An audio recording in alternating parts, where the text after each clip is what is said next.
अस्सलाम वालेकुम viewers, herbal physician herbalist Mohammad Fayaz आप लोगों की खिदमत में हाजिर है। खाना खाने के बाद जो लोग कोका का इस्तेमाल करते हैं, कोका कोला पीते हैं, कोक पीते हैं, उनके काफ़ी कमेंट्स मेरी वीडियोस में आए हैं, तो मैंने चाहा कि इस पर एक लेक्चर दिया जाए, एक वीडियो बनाई जाए। अल्टरनेटिव मेडिसिन हर्बल मेडिसिन पे आप बिलीव रखते हैं तो ये चैनल ज़रूर सब्सक्राइब करें ताकि हमारी तमाम मालूमात आप तक पहुंचती रहें, और बेल आइकन को लाजमी प्रेस करें ताकि मेरी तमाम वीडियोस आपके दहलीज तक आएँ। थैंक यू, जज़ाकल्लाह। खाना खाने के बाद कोक के क्या आपकी सेहत पे असरात पड़ते हैं, कितना साइड इफ़ेक्ट्स करता है, उस पर आज मैं बात करूँगा।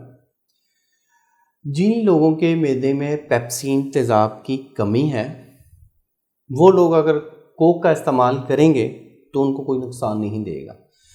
पेप्सिन तेज़ाब का कैसे पता चलता है कि जी आपके मैदे में कम है या ज़्यादा है? अगर तो आपके मैदे में एसिडिटी रहती है, ज़्यादा रहती है, या आपके मैदे में जलन रहती है, तो इट्स मीन पेप्सिन जो तेज़ाब है वो उसकी मिकदार ज़्यादा है आपके मैदे में। जब मैदे में उसकी मिकदार ज़्यादा होगी और उसके बावजूद आप खाना खाने के बाद कोक का इस्तेमाल करेंगे तो आपको डिस्टर्ब करेगी।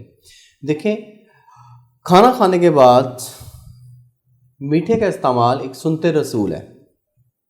अब कोक में एक जो तकरीबन एक रेगुलर बॉटल होती है कोक की, उसमें कम से कम जो चीनी का इस्तेमाल होता है 100 से 150 ग्राम होता है, तो वो वाली चीनी आपको हेल्पफुल होती है, तो और उसी वजह से कोक की अफादियत को ज़्यादा बढ़ चढ़ के बड़ा फ़ायदा है। जी हम मोस्टली कोक पीते हैं जी खाने के बाद, तो इसलिए कॉन्स्टिपेशन नहीं रहता, कब्ज़ नहीं रहती।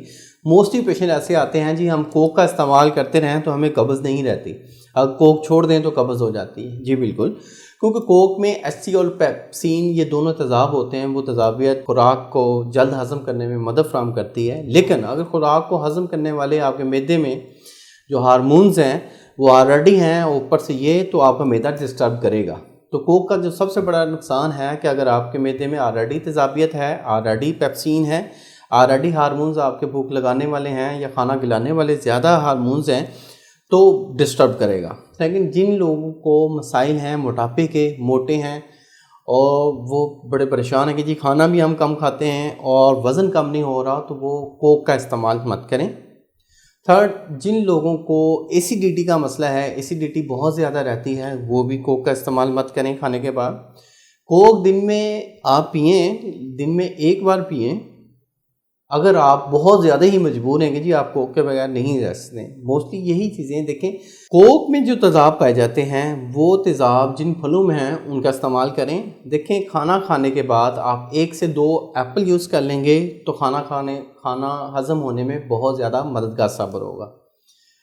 सेकंड, खाना खाने के तकरीबन 15 से 20 मिनट बाद आप नींबू पानी का इस्तेमाल कर लें तो खाना जल्द हज़म होगा और खाना ऊपर भी नहीं आएगा, ब्लोटिंग भी नहीं होगी और कोई बदहज़मी भी नहीं होगी इंशाअल्लाह। इन बातों पे अगर आप अमल करेंगे तो उम्मीद करता हूँ मेरी इस वीडियो को आप लोगों ने पसंद किया होगा। अल्लाह आपका हामी और नासिर हो। शुक्रिया, जज़ाकल्लाह, अल्लाह हाफ़िज़।